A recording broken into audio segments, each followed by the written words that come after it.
Friends, तो आज है हमारा चैलेंज डे नंबर 12 जो कि 50 डेज़ का है फॉर यूपी पीसीएस प्री 2025। तो हम फाइव ईयर प्लान पढ़ रहे थे, जिसमें हमने क्या देखा। आफ्टर फ्रीडम हमारी जो इंडिया स्ट्रगल कर रही थी, फाइनेंशियल प्रॉब्लम, इकोनॉमिक कंडीशन बहुत बुरी हो चुकी थी, तो उसको रिवाइव करने के लिए हमने 5 ईयर प्लान का सपोर्ट लिया ताकि हम वापस से ट्रैक पे आ सकें और अपनी बेसिक नीड्स हैं उसको भी फुलफ़िल कर सकें और इंडिया सेल्फ रिलायंस बन जाए, है ना, आत्मनिर्भर बन जाए, जो कि हम अभी करंट में भी बात करते हैं कि हमें आत्मनिर्भर बनना है। तो रोलिंग प्लान से हमने एक टारगेट रखा, कितना ग्रोथ, कितना परसेंट पे वो वर्क किया, क्या क्या हमारी जो बेसिक नीड है उस बेस में हमें वो जो टारगेट है वो अचीव करना था या टारगेट को फिक्स करना था। तो अभी तक हमने 5 ईयर प्लान तक देखा और इसके बाद गैप आया था जो 3 ईयर का, है ना। फिर होता है हमारा 5th 5 ईयर प्लान जो कि 1 अप्रैल 1974 टू 31 मार्च 1979 तक था। इसमें इंदिरा गांधी जी थी हमारी, वो पीएम थी, क्योंकि 5 ईयर प्लान के जो चेयरमैन होते थे वो पीएम होते थे, है ना। तो इस वजह से हमारी इंदिरा गांधी थी। इसमें ग्रोथ विथ सोशल जस्टिस, ये ना CIES सोशल जस्टिस है, गरीबी उन्मूलन, है ना। जो हमारी कंडीशन बहुत ख़राब हो चुकी थी, क्योंकि आपको पता है वॉर वगैरह हो रहे थे, है ना, ड्रॉट वगैरह आ रहे थे। तो इस वजह से जो भी दिक्कतें आ रही थी हमने इसे सॉल्व करना था। तो सेल्फ रिलायंस बनना था, हमें फिर से आत्मनिर्भर बनना था ताकि हम अदर कंट्रीज़ का भी जो भी सिचुएशन चल रहा है उसका इफ़ेक्ट हमारे पे ना आए। हम जो भी बना रहे हैं वो ऐसा हो कि अपने कंट्री के अंदर ही उसका प्रोडक्शन हो रहा हो, है ना, हमें किसी पे डिपेंड ना होना पड़े। 1975 में 20 फार्मूला प्रोग्राम बनाया गया। 1977 में क्योंकि सत्ता परिवर्तन हो गया तो 1 साल पहले ही ये 5 ईयर प्लान एंड हो गया। अब इसका रीज़न क्या था, क्योंकि हमारा ना 1975 में आपको पता होगा इमरजेंसी लगा था। इमरजेंसी जो कि इंदिरा गांधी जी ने लगाया था, ये बहुत बड़ा एक ब्लैक डे माना जाता है हमारे इंडिया में, क्योंकि सिर्फ आप रूल कर सके इसलिए लगाया गया था। यहाँ पे कुछ ऐसी इमरजेंसी नहीं थी कंट्री में कि इतनी प्रॉब्लम है ना। तो उसके बाद क्योंकि अब ये इमरजेंसी पूरे इंडिया में बहुत ज़्यादा निगेटिव इफ़ेक्ट डाल रही थी, तो अब क्योंकि ये कांग्रेस के टाइम में हुआ था, तो इसके बाद जो हमारा इलेक्ट होके जो पार्टी आई थी वो थी बीजेपी। और बीजेपी को जो है, सॉरी मैं किसी पार्टी का सपोर्ट या अपोजिशन नहीं हूँ, मैं एक्चुअल में क्या हुआ वो बता रही हूँ आपको। तो बीजेपी को ये 5 ईयर प्लान पसंद नहीं आया, तो उन्होंने दूसरा प्लान लाया, रोलिंग प्लान। रोलिंग प्लान जो कि 1978 टू 80 माना जाता है। गुन्नार मिडाल इसको डेफिनेशन इन्होंने दी थी, इनकी बुक थी रशियन ड्रामा। क्योंकि इस टाइम भी हमारा जो रूल जो पार्टी थी वो चेंज हो चुकी थी, तो वापस से कांग्रेस ने 6 5 ईयर प्लान को रिलाइज किया। अब हम उसके बारे में जानते हैं। अब मैं आपको बता दूँ, 5 ईयर प्लान के बाद हमारा है 6 5 ईयर प्लान, जिसका टाइमिंग था 1 अप्रैल 1980 टू 1985। इस मॉडल जो बोलते हैं वो इस वजह से बोलते हैं, हमने 4th प्लस 5th का जो है उसको ऐड किया और हमने फिर इस मॉडल को फॉलो किया। 4th एंड 5th को ऐड करने का क्या रीज़न था, जैसे कि हम कर नहीं पाए थे, अचीव नहीं कर पाए थे टारगेट, और करी भी क्योंकि हम पुअर पर्सनस को ही फिर से रिवाइव करना चाहते थे, फिर से उन्हीं से अच्छी कंडीशन में उनको लाना चाहते थे। तो इसलिए हमने इसको दोनों का मिक्स करा और फिर उसमें इम्प्रूवमेंट करने की कोशिश करी, ठीक है। तो गोल था हमारा इकोनॉमिक डेवलपमेंट विथ मॉडर्नाइजेशन। ये जो आप मॉडर्नाइजेशन देख रहे हैं ना, बहुत लोग कंफ्यूज हो जाते हैं मॉडर्नाइजेशन और वेस्टर्नाइजेशन, है ना। वेस्टर्नाइजेशन ये दोनों अलग अलग वर्ड हैं, ठीक है। मॉडर्नाइजेशन में मीन्स होता है प्रेजेंट में जो भी टेक्नोलॉजी चल रही है, डेवलपमेंट चल रहा है, उसको फॉलो करना। वेस्टर्नाइजेशन मतलब क्या होता है, जो वहाँ के रिचुअल्स हैं या फिर वहाँ के जो ड्रेसिंग सेंस है, वहाँ के जो थॉट्स है उसको फॉलो करना, वो वेस्टर्नाइजेशन होता है ना। तो वेस्टर्नाइजेशन में कपड़े वगैरह थे वो हमें नहीं करना था, हमें मॉडर्नाइजेशन करना था, हमें अपने थॉट्स को मॉडर्न बनाना था, अकॉर्डिंग टू टाइम हमें उसके साथ चलना था, डेवलपमेंट करना था, टेक्नोलॉजी बेस करना था, है ना। 15 अप्रैल 1980 को 6 बैंकों का फिर से नेशनलाइजेशन हो गया। आपको पता है मेरे 14 बैंक नेशनलाइजेशन हो चुका था, और ये सिर्फ इसका मेन टारगेट था कि बैंक्स जो हैं, पहले ऐसा नेशनलाइजेशन पे कोई फोकस नहीं था। मेन इसका फोकस इसलिए हुआ ताकि ये ज़्यादा से ज़्यादा लोगों को पैसे प्रोवाइड करा सके और वो अपनी एग्रीकल्चर या फिर टेक्नोलॉजी जिसमें भी डेवलपमेंट करना चाहते हैं उसमें सपोर्ट किया जा सके गवर्नमेंट की तरफ से। 1 जनवरी नाबार्ड बनाया गया। NABARD national bank for agriculture and rural development. इसका मेन फोकस था एग्रीकल्चरल लैंड या मतलब फार्मिंग लोगों को ही बैंकों के थ्रू प्रोवाइड कराना, है ना, पैसे प्रोवाइड कराना ताकि वो अपनी फार्मिंग में अच्छे से यूज कर सकें। जो 6-5 ईयर प्लान है ना, उसको अनएम्प्लॉयमेंट ईयर बोला जाता है। इसलिए बोला जाता है क्योंकि आपको भी पता होगा अभी तक हमारी कंडीशंस अच्छी नहीं चल रही थी। अचानक से इतने वॉर हुए जिसके बाद हमारा जो भी ग्रेन वगैरह था वो सब कुछ ख़त्म हो चुका था। हमारी फार्मिंग बहुत ड्रॉट आया, है ना, उसकी वजह से हमारी फार्मिंग बहुत ज़्यादा निगेटिव इफ़ेक्ट हुई। तो हमारे पास खाने को या फिर डेवलपमेंट के लिए ऐसे सोर्सेज ही नहीं थे। तो ये कहीं ना कहीं धीरे धीरे अनएम्प्लॉयमेंट में कन्वर्ट हो गया। अब अनएम्प्लॉयमेंट ईयर जब बोला गया 6-5 ईयर प्लान को, तो फिर एक पैरामीटर रखा गया कि किसको एम्प्लॉयमेंट बोलेंगे और किसको अनएम्प्लॉयड बोलेंगे। तो पैरामीटर रख गया, अगर आपको साल के 365 डेज़ होते हैं, अगर उसमें आपने 273 डेज़ किया है 8 आवर के लिए वर्क, तो आप एम्प्लॉयड हैं, आप अनएम्प्लॉयड वर्कर्स नहीं काउंट होंगे। तो ये इसका एक पैरामीटर बनाया गया।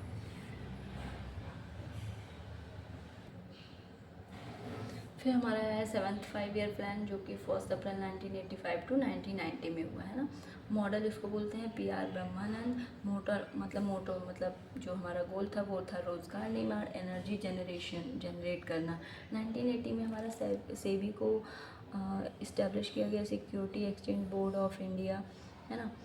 1 सितंबर 1986 का part council for advancement of people and to rural technology. हमारा मेन फोकस ना रूरल डेवलपमेंट था, इसलिए क्योंकि हम एग्रीकल्चर पे डिपेंड थे और हमारा जो मेन सोर्स था डेवलपमेंट का वो कहीं ना कहीं हमारी एनर्जी मतलब एग्रीकल्चर ही थी। तो हमारा मेन टारगेट वही था।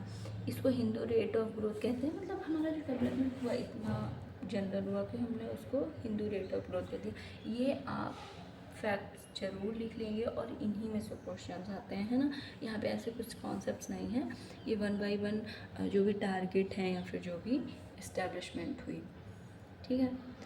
अब मैं आपको बता दूँ, यहाँ तक आते आते बिल्कुल वेल्थ ऑफ ड्रेन, मतलब हमारी जो इकोनॉमिक कंडीशन है बहुत ज़्यादा ख़राब हो चुकी थी। अब हम 5 ईयर प्लान को वापस से करने में बिल्कुल भी नहीं थे, है ना। यहाँ से आपको आपने 1990 में आपने LPG सुना होगा, लिबरलाइजेशन, प्राइवेटाइजेशन एंड ग्लोबलाइजेशन, है ना। ये सेबी का क्यों हुआ? हमारे पास पैसे ही नहीं थे कि हम कुछ इंपोर्ट कर सकें या अपने प्रोडक्ट्स को इंपोर्ट कर सकें। यहाँ पे सिचुएशन इतनी ज़्यादा इकोनॉमिक कंडीशन ख़राब हो चुकी थी कि अब 5 ईयर प्लान बिल्कुल भी वर्क नहीं कर रहा था। तो मैं 1990 की जो हिस्ट्री है वो अच्छे से डिटेल में बताती हूँ। आफ्टर 7th 5 ईयर प्लान हमारी इकोनॉमिक कंडीशन इतनी ख़राब हो चुकी थी कि हमारे पास जो भी रुपीज़ वगैरह थे वो वर्क ही नहीं कर रहे थे। हम एक्सपोर्ट नहीं कर पा रहे थे, हम इंपोर्ट नहीं कर पा रहे थे। तो जो हमारा बैलेंस ऑफ पेमेंट क्राइसिस क्यों हुआ? जैसे कि हम इतना प्रोडक्ट्स मंगा चुके थे बट इंपोर्ट एक्सपोर्ट नहीं कर पा रहे थे, तो हमारा जो पेमेंट सिस्टम था वो कहीं ना कहीं निगेटिव इफ़ेक्ट हो रहा था, हम पे ना डेट हो रहे थे। तो बैलेंस ऑफ पेमेंट क्राइसिस को बोला जाता है ना। क्योंकि हमारा जो अकाउंट्स होते हैं, जैसे कि आपको घर में भी पता होगा, अगर उतनी इनकम सोर्स नहीं है लेकिन हमारे जो खर्चे हैं वो एक्सपेंसेस ज़्यादा हैं तो हमारे डेट आ जाएगा ना घर पे। वैसे ही हमारा क्या हुआ, कंट्री पे भी हुआ आफ्टर 1990, है ना। तो हमारे जो पीएम हैं और फाइनेंस मिनिस्टर हैं वो IMF प्लस वर्ल्ड बैंक के पास हेल्प के लिए गए। ये क्या था पैसे प्रोवाइड करती थी, बट इनकी जो भी कंडीशंस होती थी, क्योंकि हम क्लोज्ड इकोनॉमी थे, हम इतना ज़्यादा वर्ल्ड से कनेक्ट नहीं हो रहे थे, हम इतना ज़्यादा इंपोर्ट को अलाउ नहीं कर रहे थे या एक्सपोर्ट इतना ज़्यादा नहीं कर रहे थे, क्योंकि प्रोडक्शन इतना ही हो रहा था कि इंडिया में वही यूज़ हो रहा था। तो हमने जब हम इनकी हेल्प ली है तो इन्होंने हमारे ऊपर कंडीशन रखी। कंडीशन क्या रखी, हम दो तरीके से आपको इकोनॉमिक कंडीशन डिवाइड कर सकते हैं। एक होगा स्टेबलाइजेशन, मतलब ये शॉर्ट टर्म के लिए था, और ये है स्ट्रक्चरल जो कि लॉन्ग टर्म के लिए था। स्टेबलाइजेशन में शॉर्ट टर्म के लिए क्या था, रुपी डिवैल्यू, है ना, रुपी का जो है वो डिवैल्यू कर दिया। अब आपको ऐसा लग रहा होगा इससे करने से क्या होगा, जब आपकी रुपी डी वैल्यू होगी तो मतलब उसका प्राइस कम होगा। मतलब अगर $1 में 60 रुपीज़ मिलते थे तो हमने डी वैल्यू किया तो $1 में 80 रुपीज़ कर दिया, है ना, क्योंकि वैल्यू जितनी कम होती जाएगी डॉलर उतनी ज़्यादा देना है। तो हमने जब 80 कर दिया तो एक्सपोर्ट करना ईजी हो गया, है ना। हम लोग एक्सपोर्ट बढ़ाने के लिए, ताकि हमारे जो हैं इंडस्ट्रियलिस्ट या फार्मर्स वो अपने प्रोडक्शन को एक्सपोर्ट कर सके। हमने सोचा कि हम अप्रिसिएट करेंगे रुपी डिवैल्यू करके, ताकि वो एक्सपोर्ट ज़्यादा से ज़्यादा करे, ताकि हमारे पास डॉलर्स, हमारे पास जो वेस्टर्न कंट्रीज़ के जो पैसे हैं वो FDI, है ना। तो स्ट्रक्चर में क्या हुआ, liberalisation, privatisation and globalisation. Liberal कर दिया हमने अपने जो भी जैसे कि हमारे ना लाइसेंसिंग सिस्टम थी, बहुत ज़्यादा लाइसेंस ऐसा था कि आपको शॉप ओपन करनी है, आपको कहीं पे बिज़नेस ओपन करना है या आपको कुछ भी करना है तो उसके लिए लाइसेंस की बहुत नीड थी। और लाइसेंस की वजह से क्या होता था, करप्शन बहुत ज़्यादा हो रहा था। जिस ही टेबल पे जाओ कि हमारा ये साइन कर दीजिए, अप्रूव कर दे, अप्रूवल मिल जाए, वो सबसे पहले करप्शन करने लगे थे। इस चक्कर में क्या होता था, बिज़नेस रन नहीं कर पा रहे थे क्योंकि उनको टाइम हो जा रहा था लाइसेंस की वजह से। तो यहाँ पे यह हुआ, लाइसेंसिंग को ईज़ी किया जाए, प्राइवेटाइजेशन किया जाए। जैसे हम क्लोज्ड इकोनॉमी थे तो इसमें हमने अपनी कंट्री को बंद रखना चाहा, हम ज़्यादा कनेक्ट नहीं होना चाहते थे, तो प्राइवेटाइजेशन किया ताकि जो हमारे गवर्नमेंट जो है ओन करती थी मोस्टली रूल्स, वो बहुत कम परसेंट पे प्राइवेट सेक्टर को वर्क करने देती थी। तो यहाँ पे प्राइवेटाइजेशन मतलब ज़्यादा से ज़्यादा प्राइवेट सेक्टर्स को परमिशन दी गई कि वो ज़्यादा से ज़्यादा इन्वेस्ट करें और बिज़नेस डेवलपमेंट करें, ताकि हमारा कंट्री जो है वो वापस से रिवाइव हो सके।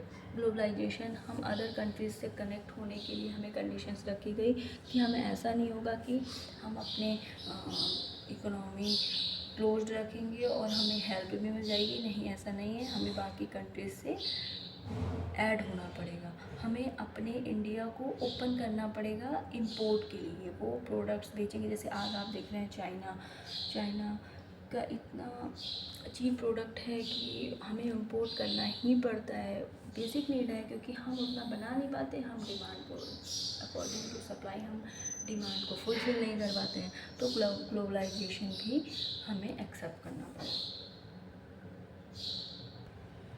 फिर हमारा 8-5 ईयर प्लान स्टार्ट हुआ, इसमें काफ़ी अच्छा हमने ग्रोथ किया, है ना, जिसका टाइम ईयर होता है 1992 टू 1997। जैसे कि आपको पता है कि हमने ग्लोबलाइजेशन, प्राइवेटाइजेशन और लिबरलाइजेशन को एक्सेप्ट कर लिया, तो नॉर्मल सी चीज़ें, ग्रोथ तो होना ही था, क्योंकि हमने अपनी इकोनॉमी और अपनी कंट्री को हर तरीके से ओपन कर दिया था। प्राइवेट को भी एंट्री दे दी थी, अदर कंट्रीज़ को भी एंट्री दे दी थी, और लाइसेंसिंग को थोड़ा ईजी बनाया था, है ना। इस मॉडल को कहते हैं सर जॉन मूलर। टारगेट था हमारा 5.6% और हमने अचीव कितना किया, 6.8%। काफ़ी अच्छी ग्रोथ देखी ना आपने।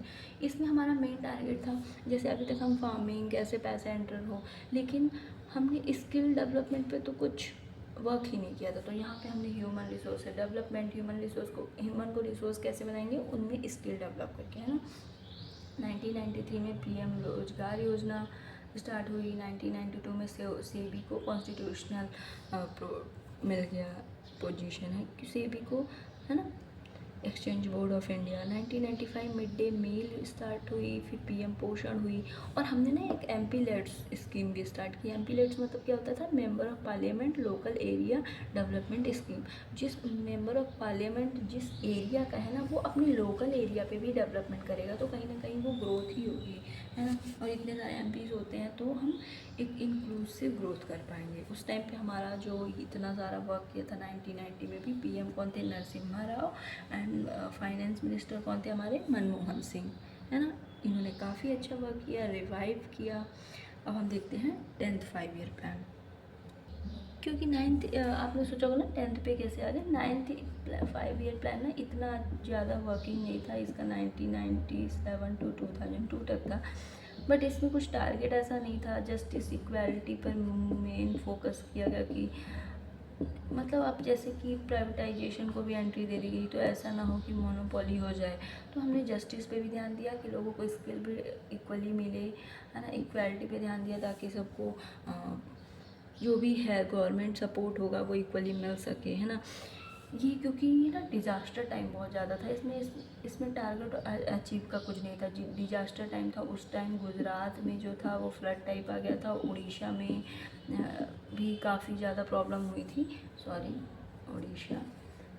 आप ये सब ना फैक्ट नोट करते चलिएगा, ठीक है, ये बहुत इंपॉर्टेंट है। आप बस इनको रिवाइज करेंगे, रिवीजन करेंगे तो, और इसमें से क्वेश्चंस आते हैं 5 ईयर प्लान्स में से। तो अब हम 10th पे फोकस करते हैं। अब हमारी स्टोरी आती है 10th 5 ईयर प्लान की, जो कि 2002 to 2007 थी। इसमें हमने एग्रीकल्चर डेवलपमेंट, एम्प्लॉयमेंट जनरेशन, जैसे कि हमने क्या बताया आपको, ह्यूमन रिसोर्सेज बनाना था ना हमें।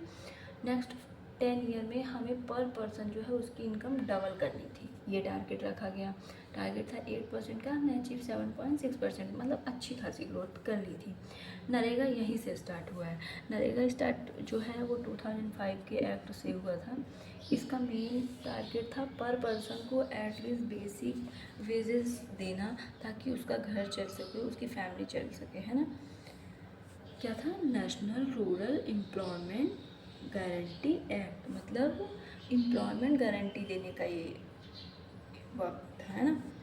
सर्व शिक्षा अभियान 2002, स्किल डेवलपमेंट हमें करना है तो हमें शिक्षा पर भी, एजुकेशन पर भी फोकस करना होगा। तो यहाँ से 2002 में हमारा सर्व शिक्षा अभियान स्टार्ट हुआ। यहीं से आपने आर्टिकल 21A पढ़ा होगा, जो कि है राइट टू एजुकेशन, है ना। यहीं से स्टार्ट हुआ, इसको हमने कॉन्स्टिट्यूशनली ऐड किया, और शिक्षा को जो है वो बेसिक नीड बोल ऐड कर दी। उसके बाद आता है हमारा, ये सब कुछ आप ना नोट करते चलिएगा, मैं सिर्फ आपको समझा रही हूँ, या आप नोट करते चलना, क्योंकि यहीं से क्वेश्चंस आते हैं। अब मैं आपको पढ़ाती हूँ 11th 5 ईयर प्लान। जो हमारा, सॉरी ये है 11th 5 ईयर प्लान था, वो 2007 to 2012 था। फास्टर एंड इंक्लूसिव ग्रोथ, है ना। तीव्र एवं समावेशी विकास, सबको लेके चलने वाला ग्रोथ। इसमें ये कुछ योजना स्कीम्स आई थी, है ना, ये बहुत इंपॉर्टेंट है, इनका ये पूछा जाता है कि कौन से 5 ईयर प्लान में ये योजनाएं आई थी। ये यूपीपीसीएस के लिए बहुत इंपॉर्टेंट है ना। और फिर इसके बाद जो है हमारा अभी स्किल डेवलपमेंट, ह्यूमन रिसोर्स ही मेन फोकस हो गया था। अब हम पढ़ते हैं 12th। हमारा जो 12th 5 ईयर प्लान था वो था 2012 to 17, और इसमें एक वर्ड और ऐड हो गया कि सस्टेनेबल भी होना चाहिए। हमारा इंक्लूसिव ग्रोथ सबको लेना चाहिए, लेके चलना है, लेकिन सस्टेनेबल भी हो, मतलब टिकाऊ हो, स्टेबिलिटी हो। ऐसा ना हो कि अचानक से फिर से कोई डिज़ास्टर आया और हमारी पूरी ग्रोथ जीरो हो जाए। तो इस सस्टेनेबल पे फोकस किया गया।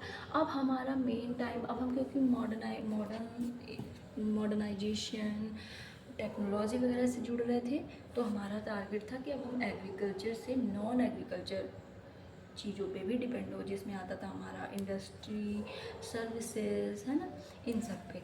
अब ये 5 ईयर प्लान ही चला 2017 में, क्योंकि इसके पहले ही हमारी जो है दूसरी गवर्नमेंट, बीजेपी गवर्नमेंट आ चुकी थी, और फिर उसने एक न्यू थॉट लाया, इसको यहीं से बंद कर दिया, क्लोज कर दिया गया, और यहीं से हमारा आया नीति आयोग, जिसको आप सुनते हैं, है ना। कुछ भी रैंकिंग आती है तो नीति आयोग की रैंकिंग में हम क्या हैं, है ना, ये सब आता है। तो अब हम नीति आयोग के बारे में पढ़ेंगे। तो यहाँ से हमारी दूसरी न्यू चीज़ें स्टार्ट होंगी। For today thank you so much, keep support, okay.